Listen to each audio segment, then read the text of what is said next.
اسلامی تاریخ حضرت مقداد بن عمر رضی اللہ تعالی عنہ حضرت مقداد بن عمر رضی اللہ تعالی عنہ ان 7 خوش نصیب صحابہ میں سے ایک ہیں جنہوں نے حضور صلی اللہ علیہ وسلم کی خدمت میں پہنچ کر پہلے ایمان قبول کیا اور مکی زندگی میں مشرکین کے ظلم و ستم کا نشانہ بنائے گئے۔ انہوں نے حبشہ اور مدینہ دونوں کی ہجرت فرمائی۔ جب حضور صلی اللہ علیہ وسلم نے جنگ بدر کے متعلق مشورہ کیا تو انہوں نے ہی انصار کی ترجمانی کرتے ہوئے عرض کیا، یا رسول اللہ، ہم موسیٰ علیہ السلام کی قوم کی طرح نہیں بلکہ ہم آپ کے ساتھ مل کر آگے پیچھے دائیں بائیں ہر طرف سے آخری دم تک لڑیں گے اور کبھی آپ کا ساتھ نہیں چھوڑیں گے۔ وہ گھڑ سواری، نیزہ بازی اور تیر اندازی میں کمال درجے کی مہارت رکھتے تھے۔ انہوں نے غزوہ بدر میں 100 زرہ پوش مشرکین کا بڑی بے جگری سے مقابلہ کر کے تہلکہ مچا دیا۔ وہ بیعت رضوان میں بھی شریک ہوئے اور حجۃ الوداع کے موقع پر حضور صلی اللہ علیہ وسلم کے ساتھ حج ادا کرنے کی سعادت حاصل ہوئی۔ ان کا قرآن سن کر اللہ کے نبی صلی اللہ علیہ وسلم نے فرمایا، یہ عبادت گزار بندہ ہے اور اللہ نے مجھے علی، مقداد، سلمان رضی اللہ عنہ، ابو ذر رضی اللہ عنہ سے محبت کرنے کا حکم دیا ہے۔ ان کی زندگی میں عشق رسول اور شہادت کا جذبہ نمایاں نظر آتا ہے۔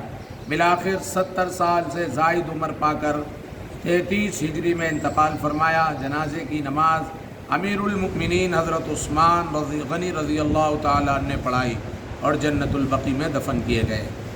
اللہ کی قدرت، ہمارے جسم میں خون کون بناتا ہے؟ اللہ تعالیٰ نے انسانی زندگی کا دار و مدار جن چیزوں پر رکھا ہے ان میں سے خون ہے۔ اگر جسم میں خون کی کمی ہو جائے یا خون بننا بند ہو جائے تو انسان کا زندہ رہنا مشکل ہو جائے گا۔ خون کے اندر ایک قسم کی حرارت اور گرمی ہوتی ہے جس سے وہ پورے جسم میں دوڑتا ہے اور ہماری زندگی چلتی رہتی ہے۔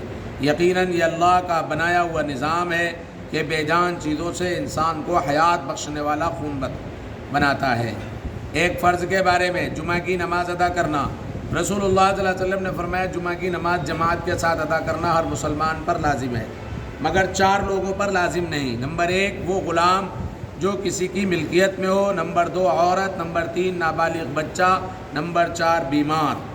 فائدہ، جہاں جمعہ کے شرائط پائے جاتے ہوں وہاں جمعہ کی نماز ادا کرنا صحیح و تندرست اور بالغ مقیم مسلمان مرد پر فرض ہے۔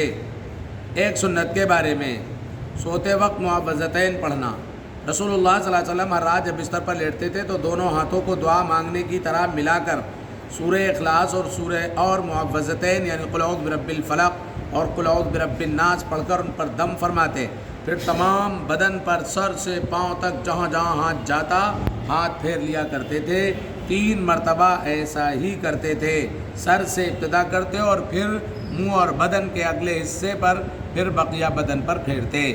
ایک اہم عمل کی فضیلت، اولاد کو ادب سکھانا۔ رسول اللہ صلی اللہ علیہ وسلم نے فرمایا کہ کسی شخص کا اپنی اولاد کو ادب سکھانا 1 سا اناج یعنی تقریباً 3.5 کلو گیہوں صدقہ کرنے سے بہتر ہے۔ ایک گناہ کے بارے میں، مرد و عورت کا ایک دوسرے کی نقل کرنا۔ رسول اللہ صلی اللہ علیہ وسلم نے ایسی عورت پر لعنت فرمائی جو مرد کی مشابہت اختیار کرتی ہے اور ایسے مرد پر لعنت فرمائی جو عورتوں کی مشابہت اختیار کرتا ہے۔ فائدہ، مرد کا عورتوں کی شکل و صورت اختیار کرنا اور عورت کا مردوں کی شکل و صورت اختیار کرنا ناجائز اور حرام ہے۔ دنیا کے بارے میں، دنیا اللہ کی نظر میں، رسول اللہ صلی اللہ علیہ وسلم نے فرمایا، اللہ تعالیٰ کے نزدیک اس کی مخلوقات میں سے کوئی چیز دنیا سے زیادہ قابل نفرت نہیں، یعنی سب سے زیادہ نفرت دنیا سے ہے اور اس نے جب سے اس کو پیدا کیا ہے کبھی بھی اس کی طرف توجہ سے نہیں دیکھا۔ آخرت کے بارے میں، اعمال کو تولا جائے گا۔ قرآن کریم میں اللہ تعالیٰ فرماتا ہے، اس دن اعمال کا وزن برحق ہوگا، پھر جن کا پلہ بھاری ہوگا تو وہ لوگ کامیاب ہوں گے اور جن کا پلہ وزن میں ہلکا ہوگا تو ایسے لوگوں نے اپنے آپ کو نقصان میں ڈالا ہوگا، اس لیے کہ وہ ہماری آیتوں کے ساتھ ناانصافی کرتے تھے۔ طب نبوی سے علاج، راکھ سے زخم کا علاج۔ غزوہ احد میں جب رسول اللہ صلی اللہ علیہ وسلم کا چہرہ مبارک زخمی ہو گیا تو آپ صلی اللہ علیہ وسلم کی صاحبزادی حضرت فاطمہ رضی اللہ تعالی عنہ خون دھو رہی تھیں اور حضرت علی رضی اللہ تعالی عنہ زخموں پر پانی ڈال رہے تھے۔ حضرت فاطمہ رضی اللہ تعالی عنہ نے جب دیکھا کہ خون بند ہونے کے بجائے بڑھتا ہی جا رہا ہے تو انہوں نے کھجور کے پتوں کی چٹائی کا ایک ٹکڑا لے کر جلایا اور جب وہ راکھ ہو گیا تو اس کو زخموں پر لگا دیا جس سے خون بند ہو گیا۔ فائدہ، حکیموں نے لکھا ہے کہ ٹاٹ اور کھجور کی چٹائی کی راکھ بہتے ہوئے خون کو روکنے میں بے حد مفید ہے۔ قرآن کی نصیحت، قرآن کریم میں اللہ تعالیٰ فرماتا ہے تم اللہ کے راستے میں خرچ کرتے رہو اور خود کو اپنے ہاتھوں ہلاکت میں نہ ڈالو اور نیکی کرتے رہو، اللہ تعالیٰ نیکی کرنے والوں کو پسند کرتا ہے۔ سبحان اللہ۔